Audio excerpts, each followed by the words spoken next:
Welcome to the podcast where relationships, confidence, and determination all converge into an amazing, heartfelt experience. This is Speaking from the Heart. Welcome back to episode number 107 of Speaking from the Heart.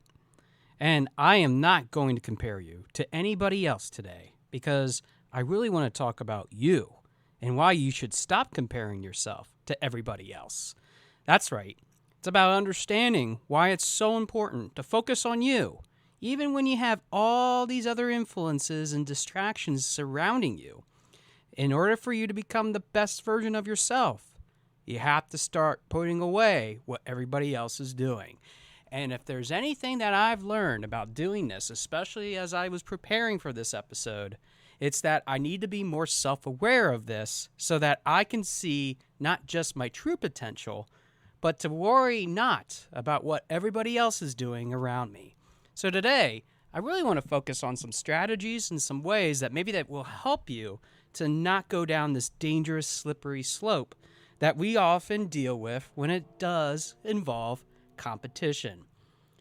Now, it's funny that I talk about this because as you have been following along with me for over 100 episodes, you know that I am no stranger when it comes to understanding and even connecting with a variety of different people when it involves not only their coaching business, but even other businesses as well. Some of the people that I've even interviewed have either stepped aside and have done other things to pursue their happiness, or they have decided to go a whole other direction and stay in the business of what they're doing, but do it in a vastly different way. Whether they're authors, whether they are dealing with their own businesses, whether they are even coaches in my own industry. I know for a fact that it's about understanding the differences that we all have, but at the same time respecting that it's their journey, not ours. I would often be distracted for the longest time about not only what those people are doing, but how they're doing it. I always thought that I had to be something better than them. But then I realized that it's not about being better. It's about augmenting what they provide and what I can provide differently. In other words, my story and the offerings that I even provide are vastly different from what I might even see from somebody else. I could learn a lot from even engaging with their services. And I would even not be ashamed to tell you the numerous amount of people that I wish if I had millions of dollars, I would invest in each and every one of those businesses that I would choose. But it's about not just understanding what we have as differences. It's not just about understanding what we can create as value. It's about learning and exploring that we have our own steps to walk when it comes to that success. And the sheer amount of success that we have in order to navigate through that means understanding what our differences are. Now, in other episodes, I've explored with you the possibility of even writing these down, knowing what you are as your strengths and weaknesses, and even dealing with the opportunities and threats. In other words, doing a SWOT analysis for your own benefit. But it's not just about understanding the competition. It's not just understanding what makes you different from everybody else. It's about distinguishing yourself from others. It's distinguishing not just the things that they do, but really what you are and what you bring to the table. I've had many clients in which I explored this personally and professionally on an individual level, but also on a business level as well. And it's always interesting to see the vast differences of some people willing to walk through it while other people are not yet ready to walk through it. And I've had plenty of no's, but I've also had plenty of yeses. But it doesn't always mean that the yeses and no's translate because of the things that we're willing to do, but it's often the money that talks the most. So if you're sitting here today and you're thinking that money is no object and I'm willing to throw my dollars into anything that will make me better, that's not the right way to do it. Have that connection with someone that you really truly value, along with understanding that maybe they can provide something of unique value from their perspective that will help your perspective be even brighter. So don't throw your money away. That's one thing. The other thing, and what I see more often, is the money that is never spent. because they're afraid of what that change would look like. They're afraid of what the unlimited potential and benefits are if we're able to walk through and work on ourselves with somebody else. That can often be the most scariest thing in the whole entire world. But yet, having that level of commitment, that service to ourselves, in which we put an investment of ourselves, is something that I even talked about in a past episode, in which I entitled, "Is Coaching Just a Luxury?" And I feel that even time and time again, when people don't listen to that, I think about the fact that maybe there was something that I missed in that episode as the formula to that true success. Because if you really are thinking about it, coaching might not just be about the luxury aspect, but also about what is in it for me. What is in it for me? And it's not just about the selfish aspects of what we are dealing with. It's about the universal application of what we're ultimately able to accomplish. That should be one of our benefits of exploring what coaching is all about. When I think about this, and I think about the fact that many people haven't had the chance to walk through these sort of episodes of their lives in which they want to work on themselves, something strikes me as interesting about this formula. The amount of people that never respond back. The number of people that just give up and they're not willing to walk forward. Have we lost our energy and our drive because of all the other pressures that are pressing down around us? And easily enough, I can understand the human condition allowing all those other fears, those anxieties, even depression for that matter, get the very best of us. I talked about in a previous episode about the importance of not only identifying what that means for you and how that works in your overall life, but how you can balance that with the achievements that you can achieve, but yet at the same time grinding when you need to be grinded. You have to keep the process moving forward. And even if you don't do it with somebody else, how do you do it with someone, or even yourself for that matter, that will hold you to the fire? One of my past guests and I have continued to talk about this even outside of our episode, which I won't mention who that person is out of the respect of our privacy of the conversation. But what I really find interesting about what our strategies and let alone our journeys are have been about understanding the differences about how we each go about it. While one person might find that one thing is really a struggle, the other person is saying, "Nuh-uh-uh, that's not a struggle. That's to your benefit." So it's all about seeing it from another perspective in order for us to say that we're much better off because they envy what we're doing. They are creating that value that oftentimes we forget that we offer. While at the same token, I'm able to do vice versa. Point out something in their life in which they think is a struggle, but yet it's really not, and they're rocking it, and that they are going to be okay down the road. Those things is really why we value competition. It's what makes us competitively push forward. It's almost as if the human race really depends on each other, always striving for that best idea, that best feature. But yet, when you think about it, in the United States alone, we always have competed across other countries in order to become excellent in whether it's scientific ventures, political gains, or even in wartime.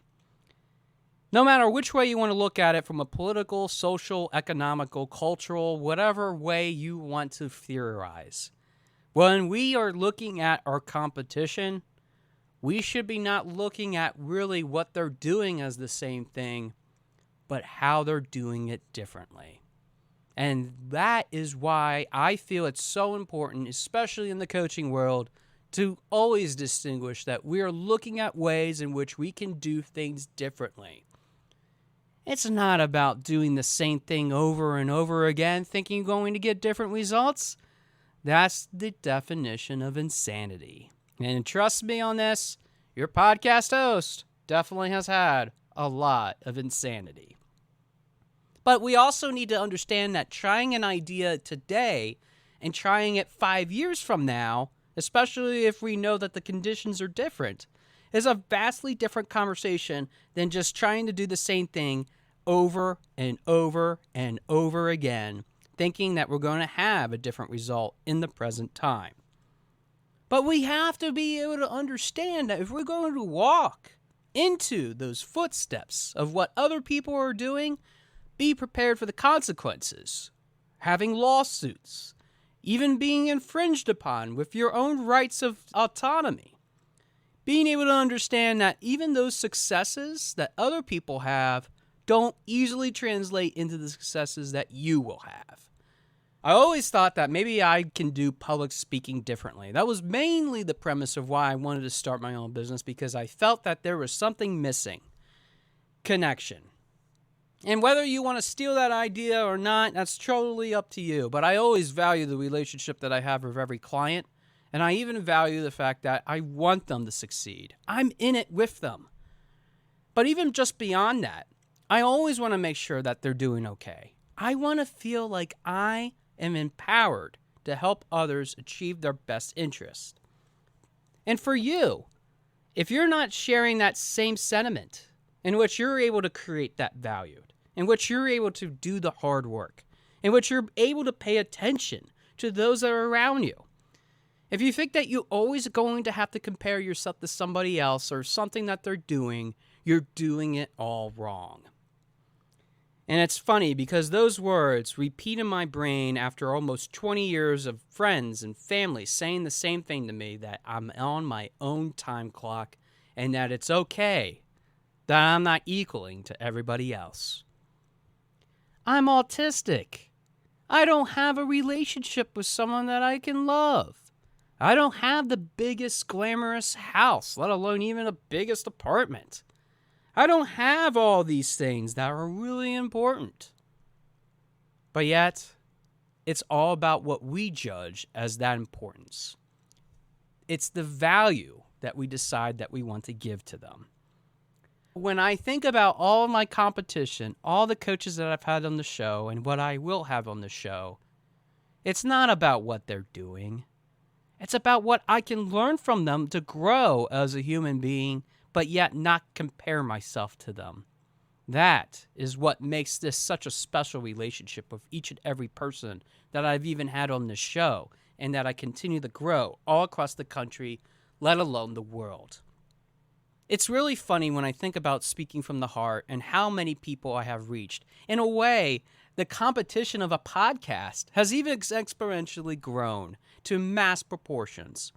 Who wants to really spend their time on personal and professional development and get some wise tips from people that I've had on the show, let alone even some of my own experiences?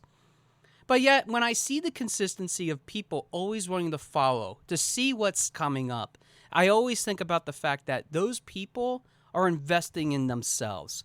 And it's just only one person's perspective out of the many multitudes of people that they get to listen to. But distinguishing yourself from somebody else is really the long-term success that we can all reach. And that oftentimes means listening to your competition. Now, if you followed along so far of all the things that I've said, you might notice a little bit of a contradiction. If I'm telling you to not follow them, but yet to listen to them, which one should I be doing? Should I really be following them, or should I not be listening? Truth be told, you should be doing both. Have a little bit of one ear to the ground, while the other ear is listening to all the other things that you're saying about yourself. There has to be balance.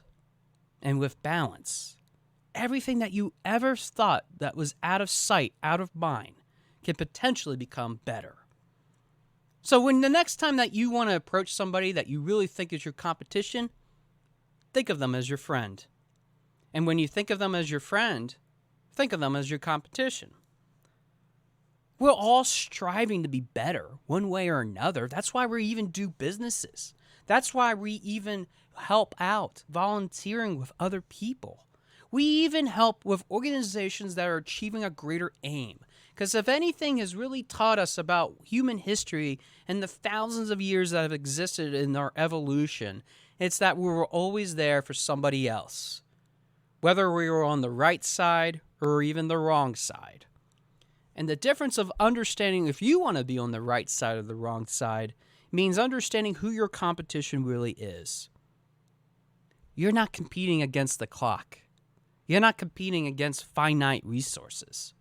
You're not just competing against all the things that might be happening from an outsider or insider perspective. What you're really competing with is how much you're really wanting to carry yourself to a level of service and commitment to help yourself be the improvement that everybody wants us to see.